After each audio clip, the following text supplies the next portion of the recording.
एक दिन तुम एक मेंढक की कहानी सुनाई थी। दो मेंढक की कहानी है, बहुत फेमस है, तुम्हारी लाइफ पे भी वही है, हम सबकी जिंदगी में है वो कहानी। एक मेंढक था, उसको पानी के एक कटोरे में रखा, एक पतीले में, और जैसे मेंढक तो पानी में आराम से रहेगा, बैठा रहा। उस पतीले को गैस पे रख दिया, गैस बहुत कम पे कर दी।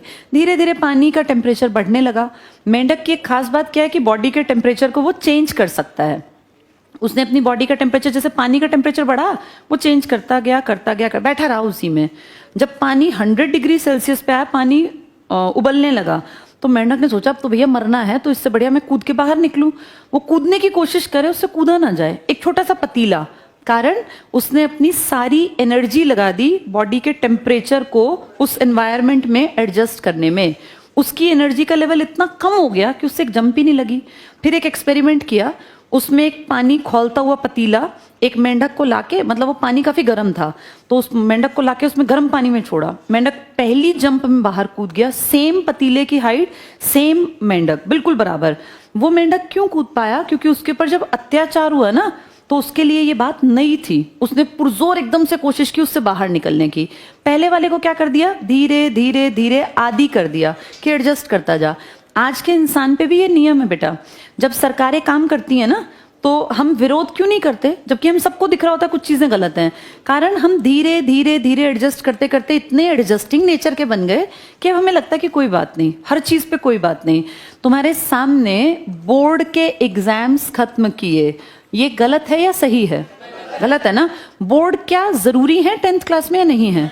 अगर बोर्ड ना हो तो बच्चे पढ़ेंगे ही नहीं ना। जैसे एग्जाम कह दिया कि भैया नो डिटेंशन पॉलिसी, फेल ही मत करो, तो इससे क्या हुआ? बच्चों के पढ़ने का दबाव फील हुआ या नहीं हुआ? नहीं हुआ। जितना तुम पढ़ते थे ना, तुम तीसरी चौथी के बच्चों को देखो उतना नहीं पढ़ते, क्योंकि उनको डर नहीं है। तुम्हारे टाइम में जब तुम पढ़े हो, एनुअल एग्जाम का मतलब क्या था? पूरी कॉपी याद करनी पड़ती थी ना, पता नहीं कहाँ से टीचर क्या दे देगा। आज एनुअल का मतलब जानते हो क्या है? पहले से पता है, चैप्टर 4, 7, 8 इनमें से आएगा, और उसके भी क्लास में इतने मॉक टेस्ट करवा देता है हर टीचर कि बच्चा जो है पूरे पूरे नंबर लाने ही लाने।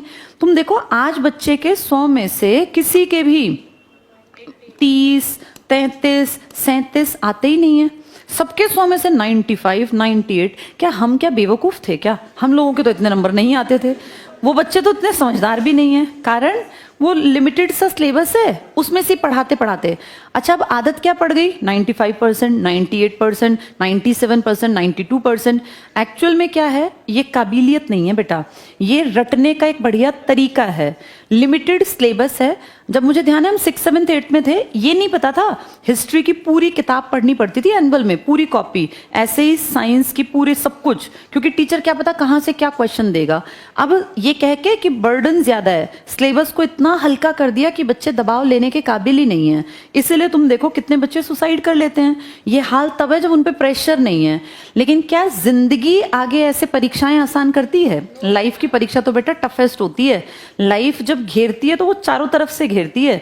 उस टाइम पे बाहर निकलने के लिए ना तुम्हें पहले से दिक्कतों में से निकलना जरूरी होता है। अब आज की ये पीढ़ी आरामदायक जीवन जी रही है। ये कोई नहीं सोचता बच्चा कि मैं फेल हो सकता हूँ, क्योंकि उसको पता है 2 चैप्टर है, मुझे रट्टे मार रखे हैं मैंने, मेरे नंबर पूरे आने हैं। हमारे टाइम में ये भी था कि फेल होके तो बचने का क्या तरीका है। मुझे ध्यान है हमारे स्कूल में बच्चे ऐसा करते थे, अगर किसी बच्चे के 48 हैं, पिताजी ज्यादा स्ट्रिक्ट हैं, तो वो 98 बन जाते थे घर जाते आते, और फिर स्कूल आते आते उसको फिर से ऐसा करते थे, बच्चे पकड़े भी जाते थे। तो उस टाइम पे पेरेंट्स का डर, सोचो 48 तो लाया। आज के बच्चे को डर ही नहीं है, आज बच्चे सीधे पंखे पे लटक जाते हैं। ये हालात हो गए ना। तो ये जो चीजें हैं ना, धीरे धीरे धीरे एडजस्ट करके तुम इतने एडजस्टिंग बन गए हम इंडियंस कि हमें सरकार का कोई भी कदम गलत नहीं लगता।